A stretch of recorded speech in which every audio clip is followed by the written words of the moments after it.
Em uma tarde preguiçosa de outono, quando o sol já começava a pintar o céu de tons alaranjados e o ar fresco carregava o aroma úmido da terra, Lucas e Mateus decidiram explorar uma trilha antiga que serpeava pelos arredores de São João da Boa Vista. Conheciam bem a região, tendo passado a infância desbravando os caminhos mais óbvios e os recantos mais populares da natureza local. Mas aquela trilha em específico, mal sinalizada e quase engolida pela vegetação, sempre despertaram uma curiosidade adormecida em ambos. A aventura começou com risadas e conversas amenas, enquanto se embrenhavam cada vez mais no coração da Mata Atlântica. As árvores centenárias, com seus troncos retorcidos e copas frondosas, formavam um túnel verdejante por onde a luz do sol mal conseguia penetrar. O chão estava coberto por uma espessa camada de folhas secas, que o estelevam sob seus pés a cada passo, ecoando no silêncio da floresta. O cheiro característico da vegetação densa, uma mistura de terra molhada, musgo e o perfume sutil de flores silvestres, envolvia-os como um abraço úmido, após uma caminhada de quase 1 hora. Quando já começavam a considerar o retorno, Lucas, que seguia à frente, parou abruptamente. "Olha só isso", murmurou, com um tom de surpresa na voz. Mateus se aproximou, espiando por cima do ombro do amigo. Diante deles, como se um véu tivesse sido repentinamente levantado, revelou-se uma clareira. Não era uma abertura comum, daquelas que surgem naturalmente na floresta devido à queda de uma árvore, ou a uma mudança no terreno. Aquela clareira possuía uma forma quase geometricamente perfeita. Um círculo de grama rasteira e um tanto pálida, contrastando com o verde intenso e vibrante da mata ao redor. Era como se a natureza ali tivesse feito uma pausa ordenada, criando um espaço vazio e isolado no meio da profusão da vida selvagem. No centro da clareira, um único objeto chamou imediatamente a atenção dos amigos: uma pedra de granito. Não era uma rocha qualquer, dessas que se encontram aos montes na região. Esta era diferente, lisa e escura, quase polida pelo tempo ou por algum outro fator desconhecido. Sua forma era irregular, mas possuía uma base achatada, que a mantinha firmemente plantada no centro do círculo gramado. Não havia musgo ou líquen crescendo em sua superfície, o que a fazia destoar ainda mais do ambiente natural ao seu redor. A atmosfera dentro da clareira era palpavelmente diferente daquela da mata circundante. O som dos pássaros e dos insetos, que até então os acompanhara durante a trilha, parecia ter-se dissipado completamente. Um silêncio quase sepulcral pairava no ar, abafando qualquer ruído externo e criando uma sensação de isolamento inquietante. A luz do sol, que mal penetrava a copa das árvores, incidia diretamente sobre a clareira, iluminando a pedra central de forma quase teatral, como se ela fosse o foco de alguma energia invisível. Uma sensação estranha, um misto de curiosidade e um vago desconforto começou a se instalar em Lucas e Mateus. Havia algo naquela clareira, naquela pedra solitária, naquele silêncio opressor, que não se encaixava na lógica da natureza. Era como se tivessem tropeçado em um lugar à parte, um ponto de interrogação no meio da familiaridade da floresta. Intrigados e com uma ponta de apreensão, trocaram olhares silenciosos, sentindo que aquela descoberta inesperada era apenas o prenúncio de algo mais. Aquele círculo perfeito no coração da mata guardava um segredo, e eles, sem saber, haviam acabado de cruzar o seu limiar. A clareira, com sua quietude enigmática e a singularidade da pedra central, ficou na mente de Lucas e Mateus muito depois de terem deixado a trilha e retornado à rotina. Nos dias que se seguiram, a sensação de que algo fora do comum havia sido despertado começou a se manifestar de maneiras sutis, mas cada vez mais inquietantes. Primeiro, foram os pesadelos. Lucas, que raramente sonhava, ou pelo menos, raramente se lembrava dos sonhos, começou a ter noites agitadas. Imagens fragmentadas da clareira se repetiam. A grama pálida, a sombra projetada da pedra, e uma sensação avassaladora de estar sendo observado, mesmo que não houvesse nada ali. Às vezes, o silêncio do sonho era interrompido por sussurros indistintos, vozes que pareciam vir de muito longe, sem palavras reconhecíveis, apenas um murmúrio constante que o deixava com um calafrio na espinha ao acordar. Mateus, por sua vez, experimentava uma variação desses terrores noturnos. M. sus sonhos.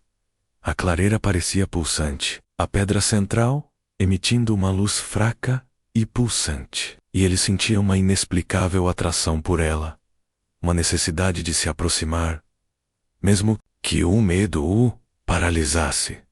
Os sinais não se limitaram à noite. Durante o dia, uma série de eventos estranhos começou a ocorrer. Na casa de Lucas, objetos pareciam ter uma vida própria, chaves que sumiam de um lugar e apareciam em outro, livros que caíam das prateleiras sem explicação, ou a sensação de que as portas se abriam e fechavam sozinhas. Nada muito dramático, mas o suficiente para criar uma atmosfera de inquietação. Mateus, que era mais cético por natureza, inicialmente tentou racionalizar tudo. Deve ser o vento. Esqueci onde coloquei. Ou apenas cansaço. Mas a frequência e a aleatoriedade desses acontecimentos começaram a desafiar qualquer lógica.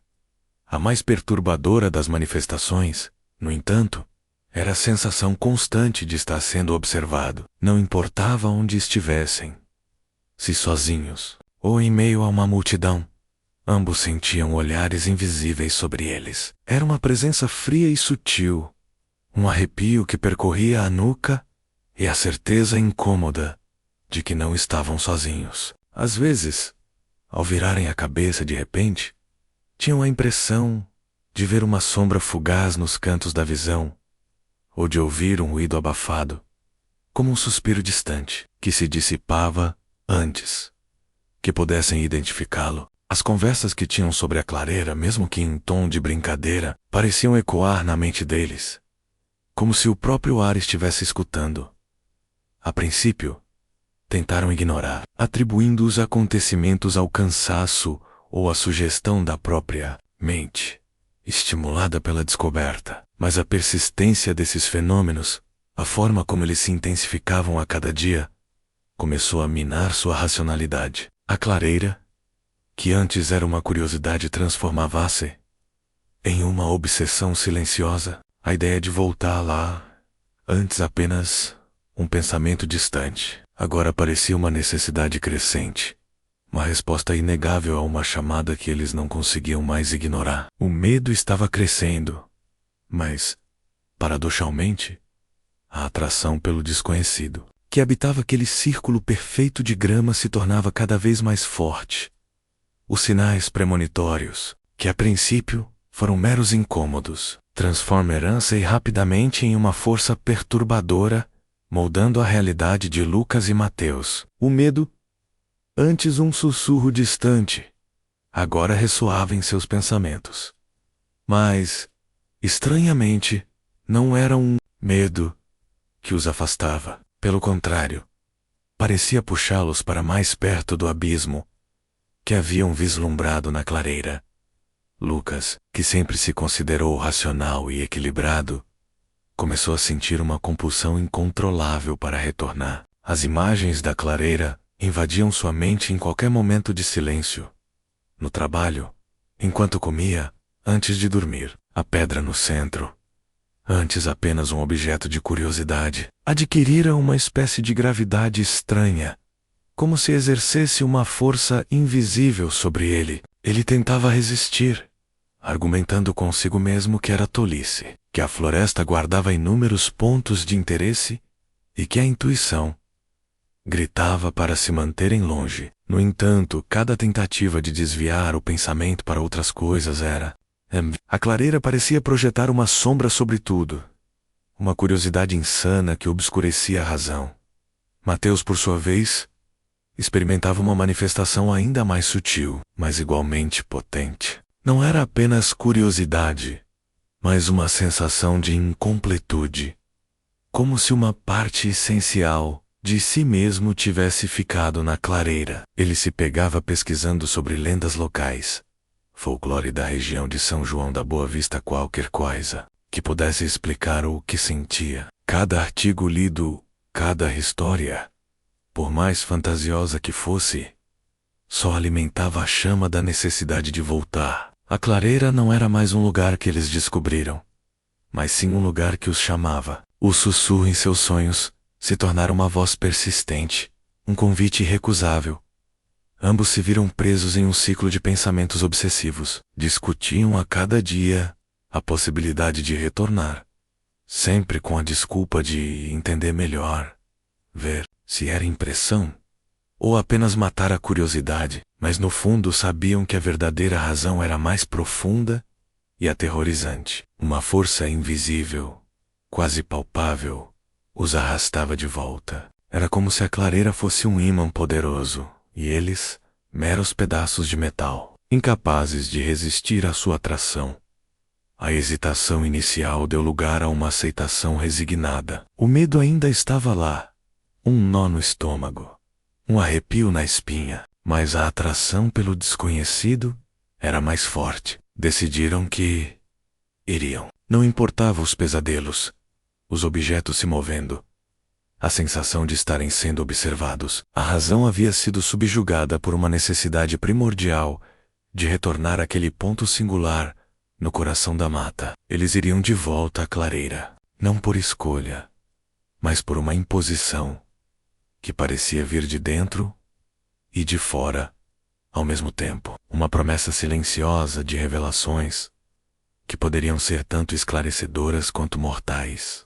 A decisão foi tomada, não por coragem, mas por uma força inegável. Na manhã seguinte, sob um céu cinzento que parecia pressagiar a melancolia da tarde, Lucas e Mateus retornaram à trilha. A caminhada de volta era diferente. Não a rêvia, mas a leveza do dia da descoberta. Apenas uma tensão crescente no ar. Um pressentimento que se intensificava a cada passo mais fundo na floresta. O aroma da mata, antes convidativo, agora parecia ter um tom mais denso e úmido, quase sufocante, quando finalmente a vegetação densa se abriu, revelando a clareira. O cenário era outro. Não era a mesma clareira que haviam encontrado dias antes, banhada pela luz suave do outono. Agora, o sol estava escondido por nuvens pesadas, lançando uma luz opaca e sombria sobre o local. A grama pálida parecia mais desbotada, quase cinzenta, e a atmosfera era carregada, como se o próprio ar tivesse se tornado mais denso e pesado. A pedra de granito no centro, antes um ponto de curiosidade, agora se impunha com uma presença sinistra. Sua superfície escura parecia absorver a pouca luz que chegava, tornando-a ainda mais imponente e misteriosa. Mas não era só a pedra. Ao se aproximarem, notaram detalhes que haviam passado despercebidos na primeira visita, ou que simplesmente não estavam lá antes. No solo ao redor da pedra, havia marcas estranhas, quase imperceptíveis à primeira vista, mas que se tornavam evidentes sob o olhar atento. Eram símbolos gravados na terra, dispostos em um círculo ao redor da rocha. Não se pareciam com letras ou desenhos conhecidos. Eram traços rústicos, porém intencionais, que evocavam uma sensação de antiguidade e um propósito obscuro. Alguns dos símbolos pareciam ser formas geométricas distorcidas, enquanto outros lembravam figuras abstratas que evocavam um sentimento de ritualística. Ainda mais perturbador eram os altares rústicos que emergiam da folhagem mais densa na borda da clareira. Eram pequenas elevações de terra e pedras empilhadas, com superfícies planas, onde repousavam vestígios. Não eram altares grandiosos, mas rudimentares, como se tivessem sido construídos com pressa, ou com poucos recursos. Sabrels, Lucas e Mateus distinguiram vestígios de rituais passados. Pequenos galhos amarrados, com fibras desconhecidas. Pedras com manchas avermelhadas que poderiam ser terra, mas evocavam algo mais sinistro. E até mesmo pequenos tufos de algo que parecia pelo animal. Havia também um cheiro estranho no ar. Uma mistura de terra úmida, mofo e um odor metálico e adocicado, quase ferroso, que Lucas associou a sangue. Embora tentasse desesperadamente reprimir esse pensamento, o silêncio que os envolvia não era mais apenas a ausência de som, era um silêncio opressor, que pesava nos ouvidos e na alma. Parecia que a própria clareira estava segurando a respiração, observando-os. As árvores ao redor pareciam mais altas, mais escuras, suas sombras se alongando como braços famintos. Não era mais uma simples clareira na floresta de São João da Boa Vista. Era um palco, um santuário, para algo antigo e maligno. A descoberta inesperada se tornara uma revelação perturbadora, e a atração irresistível havia-os levado diretamente para o centro de um mistério que prometia consumir tudo o que eles conheciam. A revelação sombria da clareira foi um golpe direto na já abalada racionalidade de Lucas e Mateus, parados na beira do círculo de grama desbotada, os olhos fixos nos símbolos gravados na terra e nos altares rústicos. Sentiram o ar ao redor deles mudar. Não era mais apenas um pressentimento, era uma presença inegável, que se manifestava de formas cada vez mais tangíveis. O primeiro a sentir foi Mateus. Um frio extremo e súbito o envolveu, arrepiando os pelos de seus braços e fazendo seus dentes baterem. Não era o frio da tarde de outono, era algo gélido e antinatural, como se o ar fosse sugado para dentro de um vácuo invisível ao redor deles. Ele esfregou os braços, tentando em vão se aquecer, mas o frio parecia vir de dentro, perfurando seus ossos. Quase imediatamente, Lucas sentiu o oposto. Uma onda de calor intenso irrompeu, fazendo-o suar sob a jaqueta. Era um calor seco e opressor, como o de um forno, que parecia vir de lugar nenhum, e em lugar nenhum se dissipava. Alternavam-se essas sensações térmicas bizarras, deixando-os desorientados e fisicamente abalados.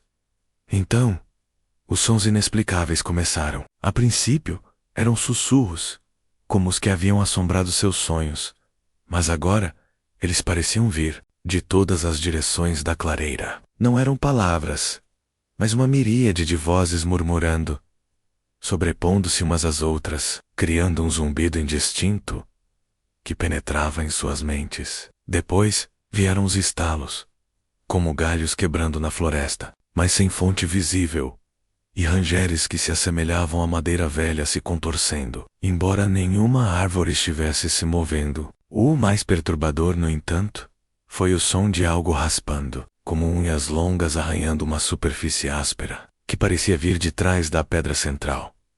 Enquanto tentavam identificar a origem desses ruídos, as sombras começaram a se mover, de forma autônoma. Não eram as sombras alongadas das árvores sob a luz fraca, mas sim formas escuras e disformes que dançavam na periferia de sua visão. Eram rápidas e evasivas, parecendo espreitar atrás dos troncos das árvores ou rastejar pelo chão, como se fossem entidades próprias. Lucas jurou ter visto uma figura esguia se mover rapidamente entre duas árvores, mas quando piscou, ela havia desaparecido. Mateus teve a sensação de que algo passava rapidamente por trás de suas costas, sentindo o ar se deslocar, mas ao se virar, não havia nada. A cada nova manifestação, a atmosfera opressora se tornava mais densa. Era como se o ar estivesse sendo sugado, tornando a respiração difícil. Uma sensação de pânico começou a borbulhar em seus peitos, um instinto primordial gritando para que fugissem. O cheiro adocicado e metálico que Lucas associara a sangue na primeira visita tornara-se mais potente, quase nauseante, misturando-se com o mofo e a terra úmida. A clareira não era apenas um local, era uma entidade viva, e estava reagindo à sua presença, testando seus limites, avisando-os de que haviam cruzado uma fronteira. O medo estava ali, vívido e real, e eles sabiam que os efeitos iniciais eram apenas o prelúdio para algo muito pior.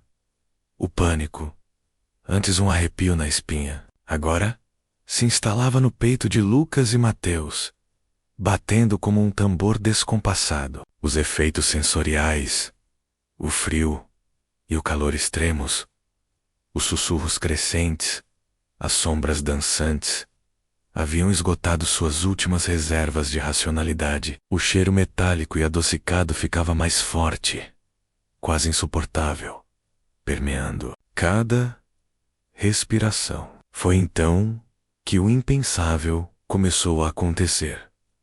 Mateus, mais próximo da borda da clareira, foi o primeiro a notar uma alteração na própria vegetação. As árvores mais próximas da clareira, antes apenas observadoras silenciosas, pareciam contorcer seus troncos, como se estivessem respirando ou se retorcendo em agonia. Os galhos secos rangiam em um ritmo que não pertencia ao vento, e a folhagem, escura, densa, parecia se agitar mesmo sem brisa alguma. Era como se a própria floresta estivesse se tornando consciente. Uma entidade viva e hostil estendendo seus membros escuros em direção a eles.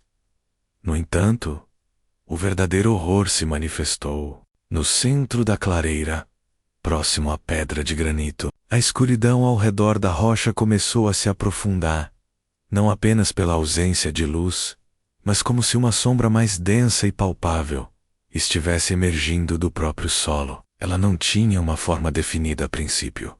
Era apenas uma mancha de escuridão que parecia se concentrar pulsando suavemente, como um coração negro. Os sussurros se intensificaram, transformando-se em um coro cacofônico que reverberava em suas cabeças, sem sentido, mas cheio de uma malícia ancestral. Gradualmente, a mancha escura começou a tomar uma forma. Não era humana, nem animal. Era uma figura esguia e disforme, composta inteiramente de sombras. Seus contornos eram fluidos, mudando e se alongando, como se fosse feita de fumaça densa, mas com uma presença sólida e ameaçadora. Parecia mais alta que qualquer homem. Isso, os brocos, se é que se podiam chamar assim, eram longos e finos, com extremidades que se assemelhavam a garras retorcidas. Não havia olhos, boca ou qualquer feição reconhecível, apenas a ausência de luz, onde deveria haver um rosto.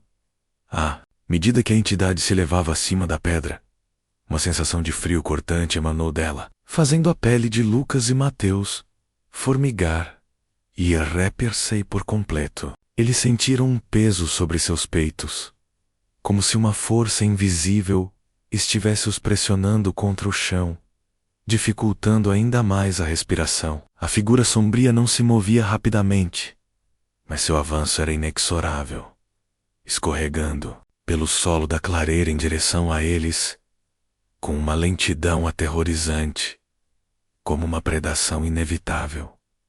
Não houve gritos. O medo era tão absoluto que paralisava as cordas vocais, deixando-os presos em um silêncio aterrorizado.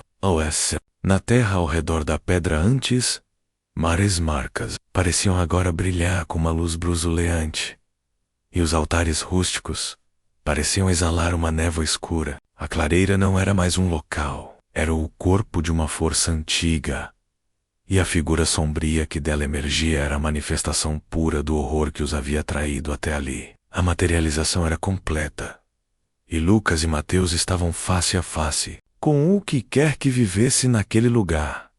Uma entidade que parecia faminta e que agora os tinha ao seu alcance.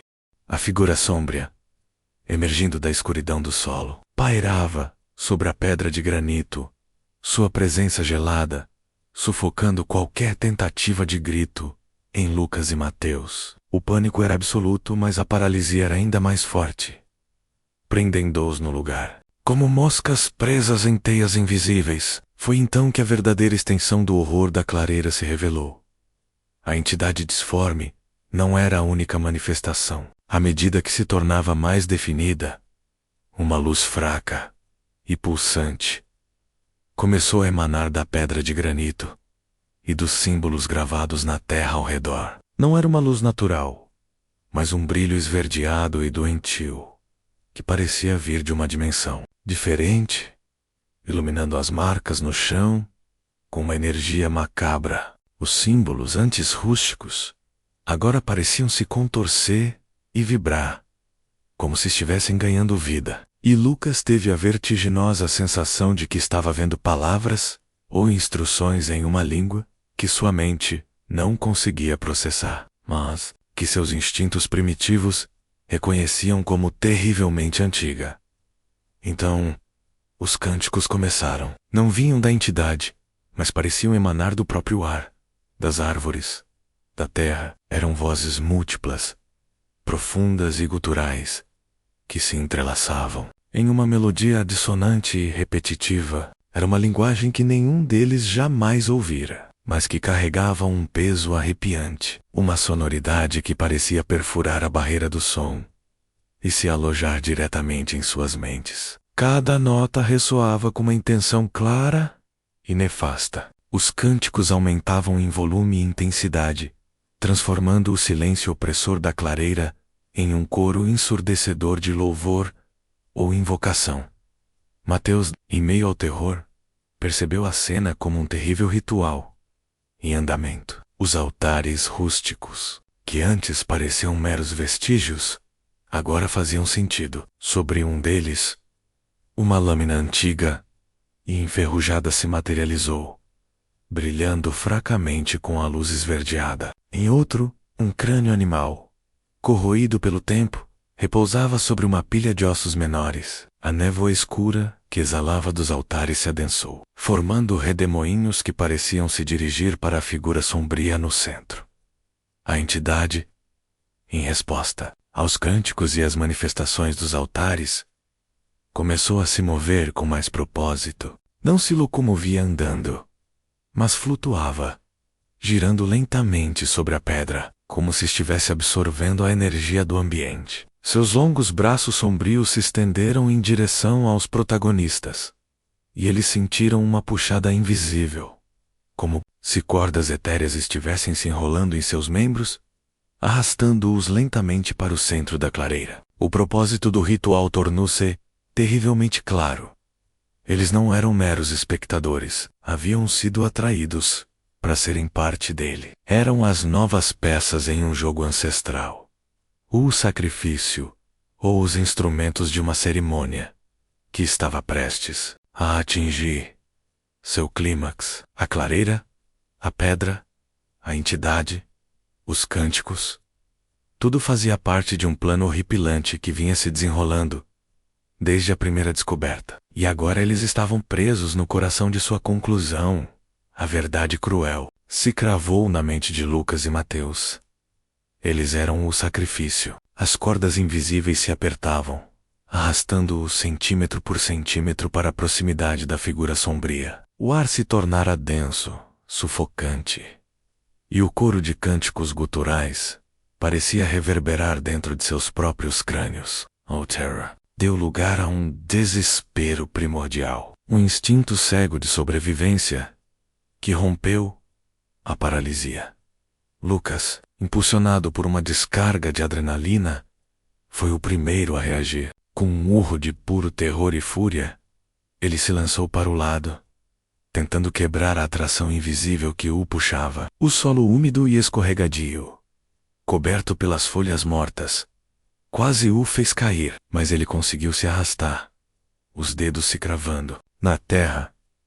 Seus olhos, arregalados, buscaram qualquer rota de fuga, qualquer fresta na densa parede de árvores que pudesse oferecer uma saída. A visão das sombras dançantes e dos símbolos brilhantes na periferia de sua visão só intensificava o pânico, transformando a clareira em um pesadelo vivo. Mateus, em um esforço desesperado, tentou imitar o amigo, mas a força que o puxava parecia mais forte sobre ele, e ele se viu arrastado de joelhos em direção à pedra. Seus sapatos rasparam no chão, e ele sentiu um puxão na perna, como se algo estivesse se enrolando em seu tornozelo. Um grito estrangulado escapou de sua garganta, um som rouco e aterrorizado. Enquanto tentava se desvencilhar, a figura sombria, que até então flutuava em um ritmo lento, agora parecia acelerar seu movimento, girando sobre a pedra e estendendo seus longos apêndices em direção a ele, como se fosse reivindicar sua presa. O ar se encheu com o som de galhos secos estalando e folhas farfalhando rapidamente, não pela ação deles, mas como se a própria clareira estivesse se agitando em antecipação. A figura esguia e disforme emitiu um som que não era uma voz, mas uma vibração profunda e arrepiante, uma espécie de rugido silencioso que fez o chão tremer sob seus pés. Lucas conseguiu se impulsionar para frente, mas o som e a vibração o atingiram em cheio, fazendo-o cambalear. Ele sabia que o tempo estava se esgotando. A perseguição não era convencional. Não havia passos, mas a entidade se movia com uma velocidade sobrenatural, deslizando sem esforço pelo chão, sua forma fluida se contorcendo e se alongando. O cheiro de metal e podridão estava em toda parte, e Lucas sentiu o calor opressor da entidade se aproximando perigosamente. Ele tropeçou, caindo de joelhos, e ao se virar, viu Mateus ainda sendo arrastado, os olhos fixos na figura que se aproximava com uma voracidade assustadora. As tentativas frustradas de fuga se seguiam. Cada vez que um deles tentava se levantar ou se virar, uma força invisível os impedia, jogando-os de volta ao chão ou os puxando em direção ao centro. A clareira, o ritual, a entidade, tudo parecia querer prendê-los, consumi-los, se esbaía, a cada segundo substituída por um desespero gelado. Não havia como lutar contra aquilo apenas tentar, em um último e inútil esforço, escapar do abraço mortal que a clareira e sua entidade ofereciam. Eles eram apenas carne e osso contra um horror ancestral e faminto. O ar, em São João da Boa Vista rarefeceu. Na clarara, Lucas, com a força de um desespero que parecia sobre-humano, conseguiu um último e violento impulso. Não era um movimento calculado, mas uma explosão de energia primal. Ele se jogou para frente, rolou sobre o próprio corpo e sentiu as garras etéreas da entidade arranharem seu ombro. Uma dor gélida o perfurou, mas o contato, por mais breve que fosse, pareceu romper a atração. Ele cambaleou, tropeçou e, de alguma forma, conseguiu se virar e correr. Correr sem rumo, sem olhar para trás, através da mata densa, os galhos chicoteando seu rosto e as raízes tropeçando em seus pés. O cheiro de podridão e metal, o som dos cânticos e o frio cortante pareciam persegui-lo. Mas ele corria, a mente focada apenas em escapar daquele inferno.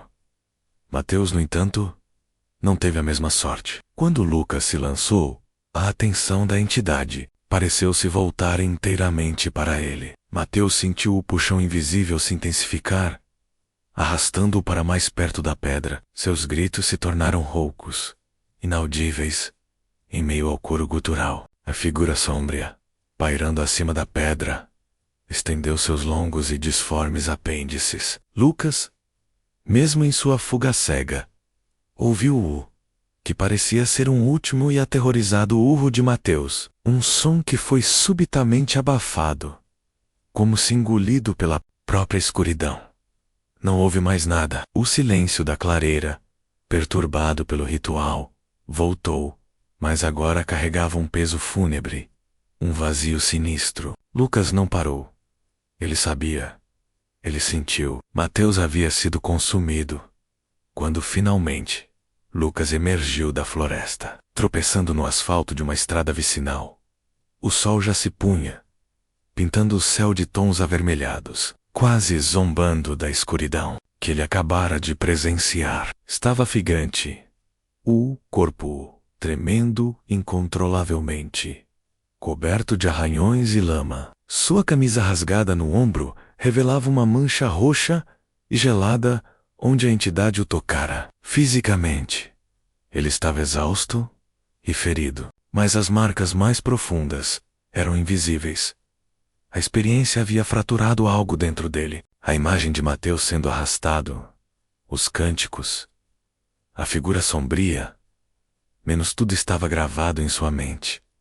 Um filme de terror em looping. Os pesadelos retornaram, mais vívidos e brutais, povoando suas noites com o eco dos gritos de Mateus e a presença gélida da clareira. Durante o dia, ele se tornara retraído, assombrado. Os ruídos mais simples, uma porta rangendo ou um galho estalando, o faziam pular.